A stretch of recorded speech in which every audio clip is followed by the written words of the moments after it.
Eu preciso que você abra a sua Bíblia, Lucas, capítulo de número 23, a partir do verso de número 33. Verso 33, eu vou ler bastante e vou falar pouquinho. E quando chegaram ao lugar chamado a Caveira, ali o crucificaram, e os malfeitores, um à direita e o outro à esquerda. E dizia Jesus: Pai, perdoa-lhes, porque não sabem o que fazem. E repartindo as suas vestes, lançaram sortes. E o povo estava olhando, e também os príncipes zombavam dele, dizendo: aos outros salvou, salva-se a si mesmo, se és o Cristo, o escolhido de Deus. E também os soldados escarneciam dele, chegando-se a ele e apresentando-lhe vinagre, e dizendo: se tu és o rei dos judeus, salva-te a ti mesmo. E também por cima dele estava um título, escrito em letras gregas, romanas e hebraicas: este é o rei dos judeus. E um dos malfeitores que estavam pendurados blasfemava dele, dizendo: se tu és o Cristo, salva-te a ti mesmo e a nós. Respondendo, porém, o outro repreendia-o, dizendo: tu nem ainda temes a Deus, estando na mesma condenação? E nós, na verdade, com justiça, porque recebemos o que os nossos feitos mereciam, mas este nenhum mal fez. E disse a Jesus: Senhor, lembra-te de mim quando entrares no teu reino. E disse-lhe Jesus: em verdade te digo que hoje estarás comigo no paraíso. Feche os seus olhos. Senhor nosso Deus e Pai, em nome de Jesus, eis aqui a tua palavra. Continua falando conosco e usa-me como um canal de bênção nesta hora. Pelo poder do nome de Jesus, é o que eu te peço. Em nome de Jesus, amém. Glória a Deus, amém? Bom, eu quero fazer uma reflexão rápida com você a respeito dessa história. O momento em que Jesus é crucificado ao lado de dois ladrões. O catolicismo, ele disse que um desses ladrões era bom, até virou santo, deram o nome para ele de Dimas. O outro ladrão, o da esquerda, que seria o ladrão ruim, se é que a gente pode chamar ladrão de bom e ladrão ruim, certo? É como eles chamam de Simas. Os dois ladrões, um à direita, o outro à esquerda. A história se desenrola entre Jesus, a cruz e os ladrões. À toa eles não estavam ali, porque a morte de cruz era uma das maiores humilhações. E aquilo que era estabelecido para pessoas que eles consideravam extremamente nocivas, não simplesmente pelo que faziam, mas pela influência que poderiam exercer sobre as demais pessoas. Então, matar alguém daquele jeito, basicamente asfixiado, era algo que constrangia não apenas o indivíduo que morre, mas toda a sua família, e mandava uma mensagem para as pessoas que viam aquela situação: não imitem o que eles fizeram, não tentem copiá-los, porque se vocês copiarem, é para lá que vocês vão. O propósito, que não era romano simplesmente, já vinha desde a Pérsia, era um propósito não apenas de resolver um problema momentâneo, mas era de enviar uma mensagem para todos aqueles que vissem: não tentem fazer a mesma coisa, porque se fizerem, vão morrer do mesmo jeito. Era esse o tipo de mensagem, seja numa forca, como faziam os piratas, ou como eles morriam. Essa era uma mensagem que tinha o propósito de ser uma mensagem de propaganda, para que as pessoas não cometessem ou não copiassem. A mensagem é não apenas por que mataram Jesus, porque tinha uma profecia de que ele morria daquele jeito, sim, mas a mensagem é também daquele jeito para dizer para seus discípulos: parem de falar desse reino, parem de pregar a mesma coisa, porque senão vocês terão o mesmo fim. Esse era o propósito. Então chamar esses ladrões de bonzinhos é uma grande mentira. Ou, deixa eu trocar a palavra mentira, até porque eu estou colocando em xeque uma vertente religiosa. É um grande engano.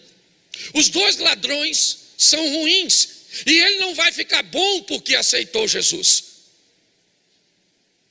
É isso que nós precisamos olhar. Quando olhamos para essa situação, o que nós vemos ali são as cruzes, Jesus e os dois ladrões. Me parece que o que a Bíblia diz é que duas pessoas estão diante do mesmo Salvador, único e suficiente, e tem as duas a mesma oportunidade de arrependimento.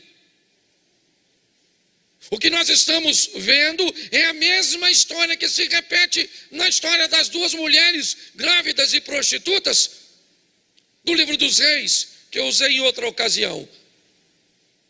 O que tem ali? Dois pecadores, dois homens maus, que cometeram crimes, que eram passivos de crucificação. E entre eles está um indivíduo que pode salvá-lo. Não mais desta vida, porque o que eles fizeram é imperdoável aqui. Eles vão morrer, é verdade. Mas quando nós olhamos para isso, é importante nós entendermos o que é que está acontecendo entre dois homens maus. Quem é que está ali? Jesus. Na mesma condição, o que ele fez? Nada. Ele não era uma ameaça para Roma. Aliás, ele não era uma ameaça nem para os fariseus, saduceus e religiosos. Ele não queria tomar o lugar deles. Ainda que sua retórica, sua maneira de falar, fazia com que as pessoas deixassem aqueles discursos vazios dos outros e caminhassem até ele. Como disse os próprios soldados, quando foram prendê-lo e voltaram de mãos vazias, disseram para seus, aqueles que haviam instruído: olha, ninguém nunca falou como aquele homem. Quando você para ouvir, não tem o que dizer desse indivíduo. Então, quando nós olhamos para tudo isso, nós vamos descobrir que havia uma oportunidade. Que oportunidade é essa? A que tem aqui. A grande verdade é que hoje aqui tem inúmeras cruzes. Inúmeras. Uma para cada um de nós. Para quê? Para pagarmos por aquilo que, segundo o ladrão, são efeitos do que fizemos. São sentença do que fizemos. Mas entre todas as cruzes, existe uma, a de Cristo, que também continua onde sempre esteve.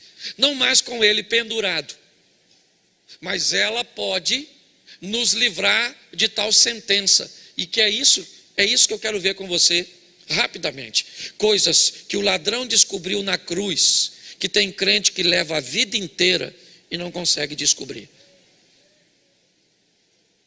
Primeiro, nós vamos ver a estrutura do que está acontecendo para tirá-lo da cruz. Porque enquanto o mundo físico não sabe o que está acontecendo, o mundo espiritual sabe.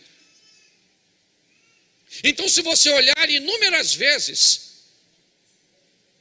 quer o povo, nos príncipes, quer os soldados, quer o ladrão que está à esquerda, todos eles tentam, sem sucesso, uma coisa muito simples: tirar Jesus da cruz. Salvou a ti mesmo? Ou salvou os outros e não pode salvar a ti mesmo? Se tu és o Cristo, desça da cruz, saia daí. Porque se você sair da cruz do meio, ninguém mais sai da cruz. Se Jesus abandona a cruz dele, eu ainda estaria crucificado. Você estaria crucificado. Eu queria que você entendesse por isso. Quando você vê o ladrão da esquerda falar, ele é categórico: salvou. né? Se tu és o Filho de Deus, salva-te a ti mesmo e a nós. Olha o que ele está dizendo: se você é poderoso mesmo, saia da cruz e me tire da cruz. É isso que ele está dizendo. Eu estou querendo descer daqui. Todas as tentativas, elas são ditas: interrompa esse processo. Porque se você continuar nisso, for morto, crucificado e ressuscitar, você quebrou o sistema. Você venceu a morte. E aí você vai ter condições de dar a vida a todos. Por quê? Porque a sua crucificação aqui é baseada em inocência. Então vamos dar uma olhadinha depois de tantas tentativas, porque eu acho que vale a pena nós olharmos isso com um pouquinho mais de carinho. Jesus vai ser crucificado, é verdade, e um ladrão vai ser, como nós temos o hábito de dizer, ele vai ser salvo. E o outro ladrão vai ser condenado. E por que um foi salvo? Porque ficou bom. Então quer dizer que o céu é para os bons e o inferno é para os maus? Será que é isso que a Bíblia quer dizer? Eu aceito Jesus, fico bom, e agora porque eu sou bom, mas eu obedeço as coisas. Lembra do jovem rico dizendo para Jesus: não apenas sei os mandamentos, mas os pratico. E Jesus disse: por que me chamas bom? Bom não há ninguém, a não ser Deus. Se Jesus disse que não há ninguém bom, e olha que ainda não tinha morrido quando disse isso para o jovem rico, o que identifica que a lei ainda está valendo, e se ele obedece, isso daria para ele o adjetivo de bom. Se nós colocarmos na cabeça de que o céu é para os bons, nós vamos ter sérios problemas para seguir a nossa caminhada de fé. O que nós precisamos entender é que proposta é essa, e é isso que a maturidade nos traz. Ele não vai para o céu porque ele é bom, ele vai para o céu porque, ou vai ser salvo porque se arrepende, porque aceitou salvar, uma salvação que é pela graça, favor e merecer. Se ele fosse bom, ele merecer, como ele não é bom, ele não, mas Deus vai. Então se você está esperando ser bom, eu quero te dar uma notícia: não vai rolar. Pastor, aí você está alimentando a ruindade do povo. Espera eu molhar o bico, eu ainda não terminei. Mas quando eu me deparo com aqueles dois ladrões ali ao lado de Jesus, eu vejo as pessoas. Que pessoas? As que vão ser salvas e as que não vão.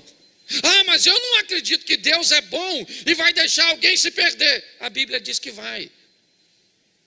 No exemplo entre perdição e salvação, está o rico e Lázaro. E quem deu o exemplo foi Jesus. E Jesus disse que o rico está em tormento. E não é porque tinha grana, não. Porque logo no capítulo à frente de Lucas 19, ele entra na casa de um homem rico e disse: hoje veio a salvação a esta, porque dinheiro não leva ninguém para o inferno, mas também não leva para o céu, não. Então nós precisamos pautar nossa vida de uma forma correta. A salvação está no meio, e um aceita, e o outro rejeita. E o que aceita, recebe, e o que rejeita, se perde. É só isso. Aqui nós temos oportunidades iguais. Ladrões, malfeitores, crucificados, morreram.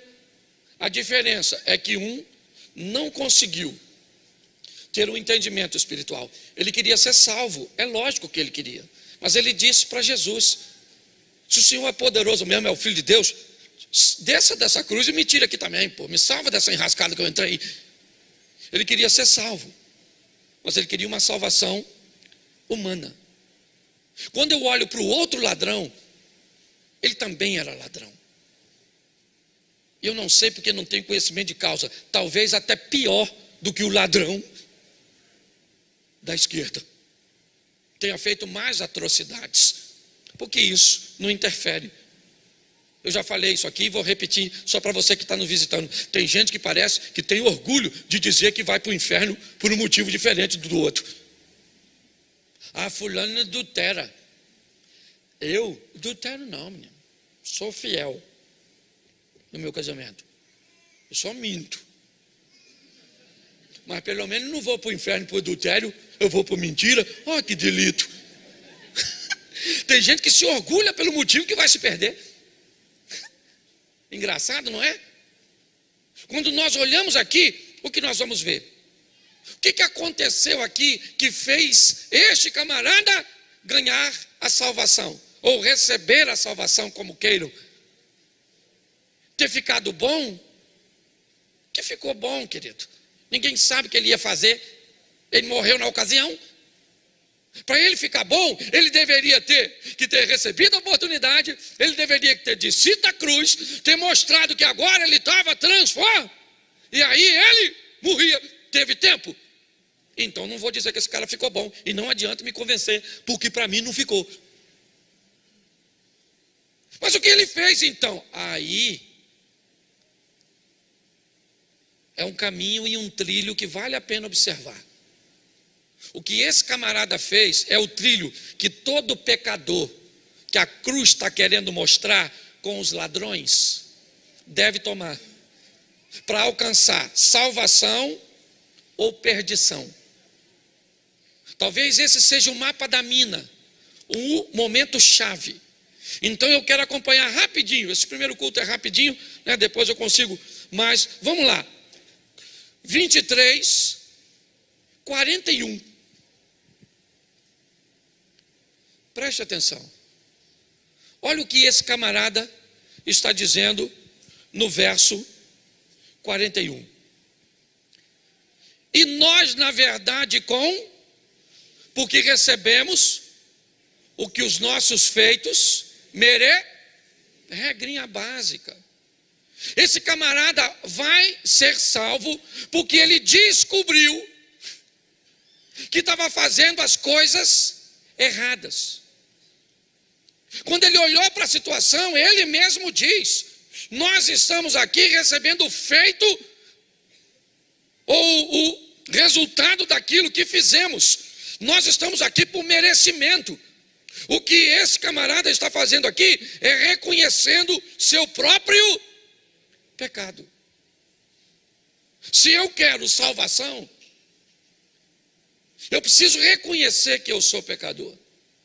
O grande problema é que às vezes, para aliviar o que eu faço, eu procuro olhar alguém que faça algo mais horrendo do que eu, pior que o meu. Então, ao invés de olhar, por isso que eu sempre digo aqui, quem encontra com Deus não tem tempo de olhar para os outros. Por isso que o profeta Isaías, quando diz: no ano em que eu vi o Senhor sobre um alto e sublime trono, a primeira coisa que eu disse foi: ai de mim. Porque diante de Deus eu não penso na minha mulher. Diante de Deus eu não consigo ver ninguém.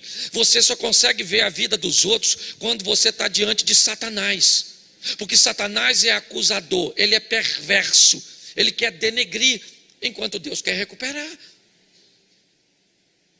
Quando o ladrão da cruz, da direita, diz: nós na verdade estamos aqui com justiça, ele está reconhecendo aquilo que ele fez. O texto não diz que ele fica bom. O texto só mostra arrependimento e confissão. O texto não vai dizer que ele ficou bom e que agora ele vai entrar no céu porque ele é bom. Não. O que o texto está dizendo, em primeiro lugar, é que ele reconheceu que o que ele fazia era errado e está confessando aquilo diante de Jesus. Então, quando eu reconheço que o que eu faço é errado, quando eu olho para mim e vejo o meu erro, quando o erro das pessoas não subestimam o meu, nem minimizam o que eu estou fazendo, isso significa que eu entrei no trilho da salvação. A Bíblia diz que aquele que confessa e deixa, alcança misericórdia. Quando olhamos para isso, É isso que vemos. E o verso 41, ainda vemos a segunda coisa. Mas este quem? Esse que está no centro. Ele não fez nada. Bom, se ele não fez nada, tem algum problema. Como é que ele não fez nada e está no meio de nós? Nós estamos aqui porque merecemos. E ele está aqui sem fazer nada para estar aqui. O que esse camarada acaba de dizer é: ele é o sacrifício. Não há motivo para ele estar aqui, a não ser nos dar a vida eterna. Não tem outro propósito, ele não merece. Então, se ele não merece, por que ele está aqui? Poderoso do jeito que é, ressuscitando pessoas, curando, repreendendo vento e mar, detentor de tanto poder. Por que é que ele está aqui? Se ele não fez mal nenhum. O que esse camarada está descobrindo, que quem está do lado dele é alguém que está morrendo por ele. Pô, pastor, se vai morrer por ele, então ele tem que sair dali vivo. E Jesus vai pagar, não no mundo físico, mas para pagar uma dívida espiritual. Se nós olharmos para isso, nós vamos entender que ele reconhece o sacrifício. Ô, gente, está lá o salmista dizendo que darei eu ao Senhor por todos os seus benefícios. Esse texto não quer falar de dar dinheiro, de dar tempo, de dar nada. O próprio salmista pergunta e depois responde: o que eu vou fazer? Que darei eu ao Senhor por todos os benefícios? Tomarei do cálice da salvação. Velho Testamento. A coisa mais preciosa que temos é olhar para a cruz e descobrir que ele era inocente e morreu por mim, sendo eu pecador.